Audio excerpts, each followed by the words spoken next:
menolak permohonan peninjauan kembali para terpidana. Tapi PK-nya ditolak. Ini menurut kami ini tragedi hukum.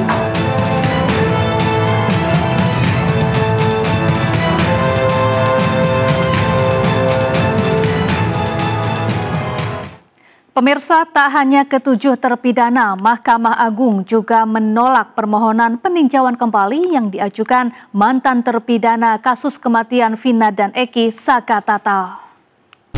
Putusan ini diadili oleh Hakim Tunggal Prim Haryadi pada Senin 16 Desember.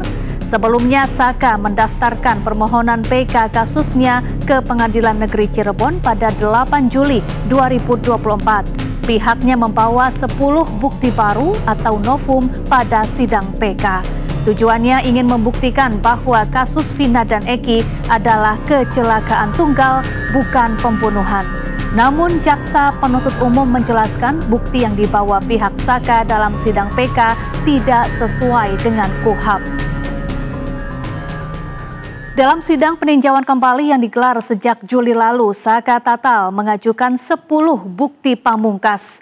Bukti pamungkas ini diharapkan bisa memulihkan nama baik Saka Tatal dan memperkuat fakta Saka tidak terlibat sedikit pun dalam pembunuhan Vina dan Eki.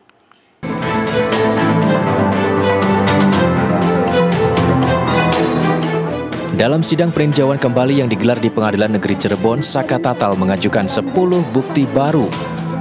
Hal itu dibacakan oleh kuasa hukum Saka Tatal di hadapan majelis hakim.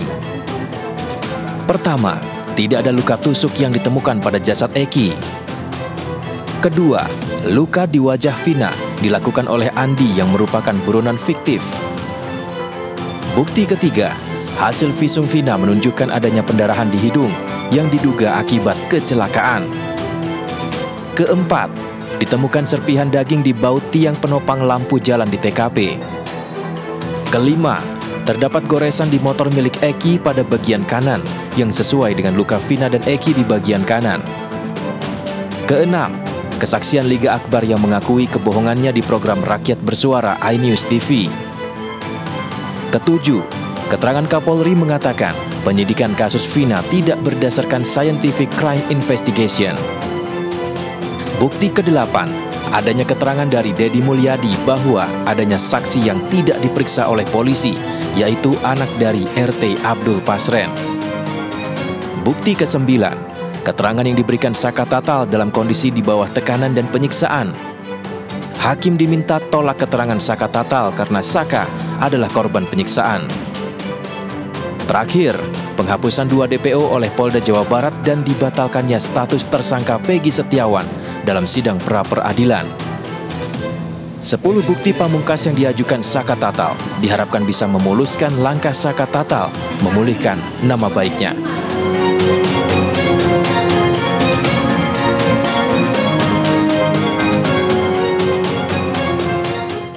Dalam sidang PK, Saka Tatal mengaku dirinya sempat disiksa oknum polisi. Saka juga menantang jaksa bersumpah jika mereka berada di pihak yang benar. Karena kaitannya dengan Hadi yang mulia, bukan terkait dengan Saka Tatal. Makanya saya tanyakan apakah mereka didampingi, karena dia bersidang. Izin yang mulia. Izin yang mulia. Izin yang mulia, dalam memori PK kami tidak pernah membantah para tersangka tidak didampingi di persidangan. Kami mengakui di persidangan memang didampingi. Tapi Miranda Rule yang kami maksud dalam PK itu adalah sejak awal. Sejak awal penyidikan, titik. Tidak sejak awal. Mohon dicatat. Tidak pernah kami mengatakan tidak didampingi dalam persidangan. Terima kasih yang mulia. Mohon dibaca lagi. Untuk jasa penuntut umum baik-baik dibaca lagi. Kami tetap pada catatan kami yang mulia. Berani enggak sih Pak Banyuti sama saya taruh nyawa? Kami tetap pada catatan kami apapun yang mereka katakan. Saat sidang PK Saka Tatal, Renaldi yang juga bersaksi di sidang ke-7 terpidana lainnya menceritakan terjadi kekerasan saat penangkapan ke-8 terdakwa. Dirinya pun sempat merasakan dan melihat terdakwa lainnya disiksa oleh oknum polisi untuk mengakui hal yang mereka tidak ketahui. Eko, kakak saya, Hadi, Jaya, saya, Saka, ya semua lah Pak. Memang pulang-pulang aja sampai 1 bulan saya baru beres entah Pak. Jalan aja nggak bisa. Lapor wajib juga saya masih caprok Pak, balik-balik. Saya 1 bulan lapor wajib diterkap Senin Kemis itu saya ke situ masih kepet balik-balik Pak. Sama siapa? Sama Anit yang di situ Pak. Masih ingat namanya? Kalau Anit nggak ingat. Saya Senin Kemis itu ya lapor wajib ditabuk balik-balik. Padahal itu baru sembuh. Tapi ya saya yang ngerasa UKH gitu ya, udah sok dipukul. Yang saya ngerasa nggak apa-apa ya Pak. Bilangnya udah sehat Pak. Ya langsung tabok balik-balik Senin Kemis. Kamu pernah melihat Saka Tatal waktu dipukul? Iya. Di berapa kali Saka Tatal mengalami penyiksaan? Banyak, sama banyak. Apa yang disampaikan? Dampak dari pemukulan itu harus mengakui atau apa? Harus mengakui Pak. Padahal itu nggak tahu. Eka Sandi dipukul juga? Dipukul. Kan sampai remuk Pak, sampai jalan-jalan aja nggak bisa deh Pak. Sampai mau masuk ke penjara aja kan sampai pada ngesot Pak itu tuh.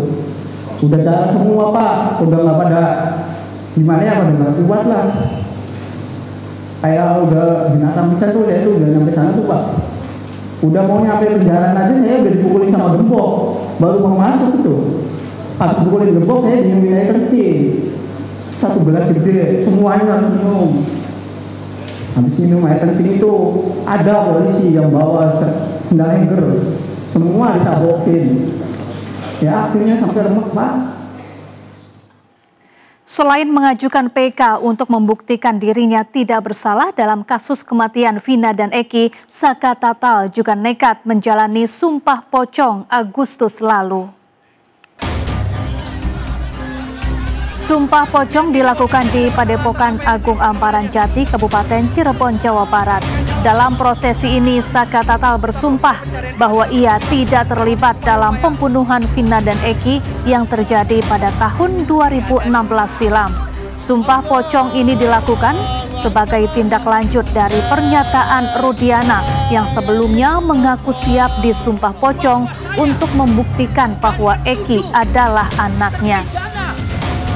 Namun Saka ingin membawa sumpah pocong ini ke konteks yang lebih luas, yakni membuktikan bahwa dirinya bukan pelaku pembunuhan dalam kasus tersebut. Dibacakannya. Saka ikutin saya. Asyhadu an la ilaha illallah wa asyhadu anna Muhammadar Rasulullah. Asyhadu anna Muhammadar. Asyhadu an la ilaha illallah wa asyhadu anna Muhammadar Rasulullah. Asyhadu anna Muhammadar Rasulullah. Asyhadu an la ilaha illallah wa asyhadu anna ilaha illallah wa asyhadu anna Muhammadar Rasulullah. Allahumma sholli ala sayyidina Muhammad. Saka ikutin apa yang diucapkan oleh saya. Bismillahirrahmanirrahim. Bismillahirrahmanirrahim. Demi Allah, saya bersumpah bahwa saya tidak melakukan pembunuhan atau pemerkosaan terhadap Eki dan Vina. Demi Allah bahwa saya dan ketujuh terpidana adalah salah tangkap. Apabila saya berdusta, dalam pocong ini, dalam sumpah pocong ini, maka saya siap diazab oleh Allah dengan azab yang teramat pedih sesegera mungkin, baik di dunia maupun di akhirat. Allahu Akbar. Allahu Akbar. Allahu Akbar. Allahu Akbar. Allahu Akbar. Warga setempat pun antusias menyaksikan ritual sumpah pocong yang dijalani Saka Tatal.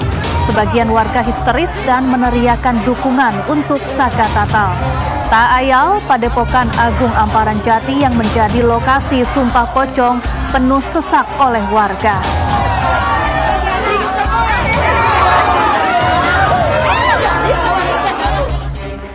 Pimpinan Padepokan Agung Amparan Jati membantah bahwa Sumpah Pocong ini merupakan pelanggaran dalam agama Islam.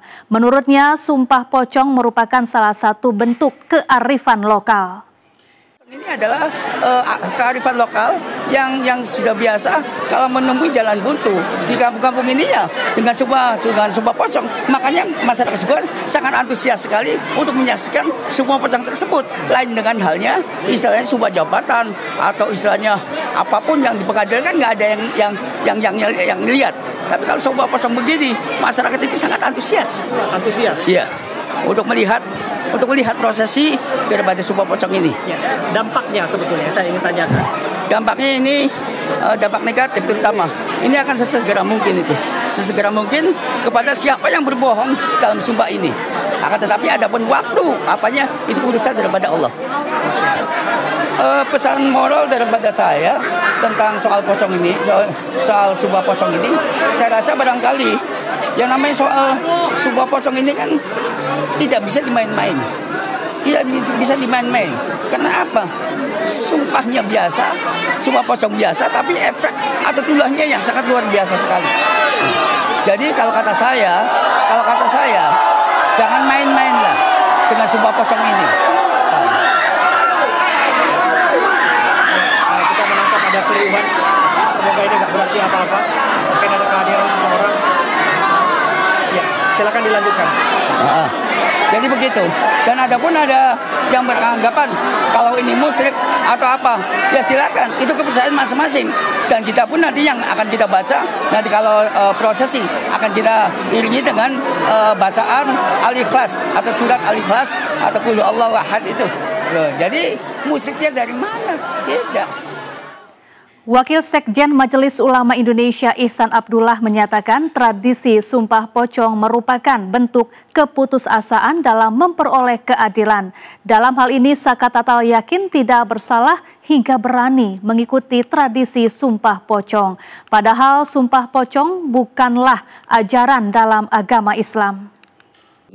Bentuk keputusasaan ya dari masyarakat bagaimana menembus dinding-dinding keadilan yang sedemikian rupa sehingga masyarakat mendekati frustasi.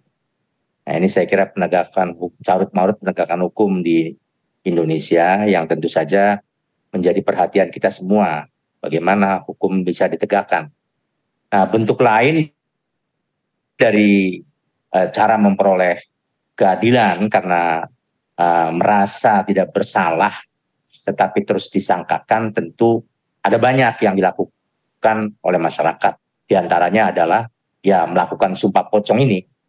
Padahal di dalam agama Islam tentu ya tidak ada yang namanya Sumpah Pocong.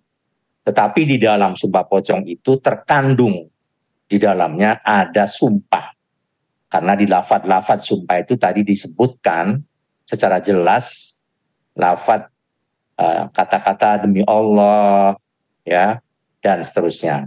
Itu menunjukkan bahwa yang bersangkutan dalam hal ini Saka Tatal meyakini sepenuh jiwa, sepenuh hati bahwa dia tidak pernah merasa bersalah dan dia tidak bersalah sehingga dia berani melakukan hal ini. Nah, ini saya kira tradisi yang ada di Jawa ya, hampir dari Cirebon sampai Jawa Timur itu mereka yang dituduhkan melakukan sesuatu dan dia tidak merasa melakukan itu, ya kemudian dia mengambil positioning dengan Sumpah Pocong. Ini artinya menegaskan bahwa secara lahir batin diyakini betul bahwa yang bersangkutan tidak bersalah, tidak melakukan apa yang dituduhkan. Nah, ini tentu menjadi tanggung jawab penegak hukum. Bagaimana hukum bisa dijalankan dengan baik. Jangan sampai hukum kemudian ditinggal dan orang lebih memilih Sumpah Pocong. Nah, ini kan berbahaya juga. Ditantang pihak Saka Tatal, nyatanya Ibtu Rudiana tidak hadir dalam prosesi Sumpah Pocong yang digelar tim kuasa hukum Saka Tatal di Cirebon, Jawa Barat. Sumpah Pocong pun hanya diikuti oleh Saka Tatal.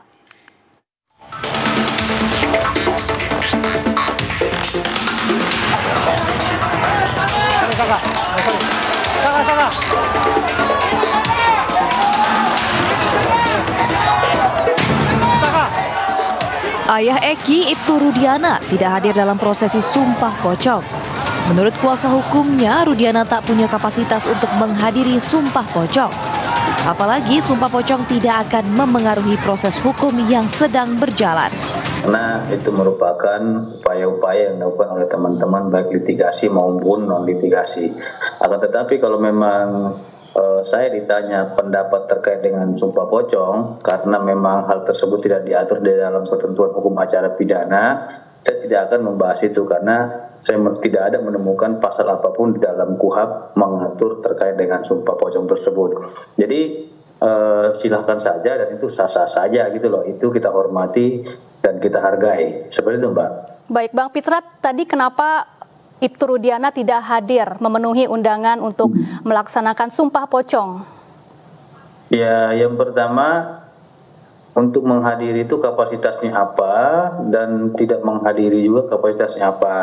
Karena lembaga yang berwenang dalam mengadili suatu perkara adalah kepolisian, kejaksaan, dan pengadilan. Padahal sebelumnya Ibtu Rudiana sempat menyatakan kesiapannya jalani Sumpah Pocong. Bahkan ia bersedia untuk melakukan sumpah apapun demi buktikan Eki adalah anaknya. Meski Ibtu Rudiana tidak hadir, namun Sumpah Pocong tetap digelar. Didampingi tim kuasa hukumnya, Saka Tatal memasuki area padepokan lalu berbaring di atas kain kafan yang telah ditaburi bunga. Saka juga sempat dimandikan terlebih dahulu, kemudian Saka bersumpah bahwa ia tidak terlibat dalam kasus kematian Vina dan Eki. Meski tidak mempengaruhi proses hukum, namun Sumpah Pocong dilakukan untuk menguatkan keyakinan bahwa Saka Tatal tidak bersalah. Mantan tersangka kasus Vina, Peggy Setiawan, menang pra-peradilan jadi modal terpidana untuk mengajukan PK. Inside Story segera kembali.